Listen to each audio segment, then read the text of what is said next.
matibay at malayang pagtingkas. Isang uri ng sining na yaman ng Pilipinas. Saktong-sakto buwan ng wika. From Sector 6, help me welcome Redan Nasonda. Wala pa din guys. Wala pa din. Ito lang to ay ang pamagat ay okay lang ako. Ito ay patungkol sa isang tao na patuloy umaasa sa isang walang kasiguraduhan. Paano ba magtago ng sakit na hindi napapansin ng iba? Parang imposible, di ba? Kasi sa bawat pagpapanggap ay may kalakip na katotohanan na gustong kumawala at pinipilit isigaw na nakasaradong bibig ang mga kataga. Pagkat hindi mo pa nakahalata o ayaw mo lang na mapansin.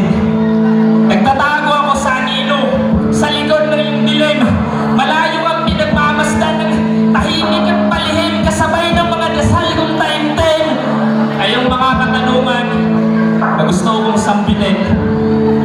Kung magagawa mo pa kaya ang bumalik sa akin. Ato lang to ay para sabihin sa'yo na panahon na lang ilipas at yun ang totoo.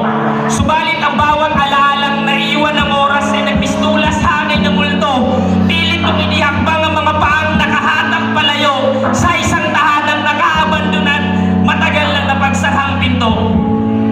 Subalit salungat sa isip ang gustong ipahiwatig ng puso at ang paglaban ay mas pinili kaysa salitang pagsubok. Patuloy na umaasa at sa isang banda nararahuyog. Gusto na lamang na hayaan ng mga luha sa pagdulog. Kaya kung naririnig mo, makinig ka. At kung ramdam nyo ay sige lang, hayaan nyo lumuha ang dalawa nyong mga mata at ibalik ang mga panahon na kung saan ay mahal ka pa niya. Naipit ako nun sa dalawang pagpipilian. Kung ilalaban ka ba o huminto sa isang himpilan. Tinanong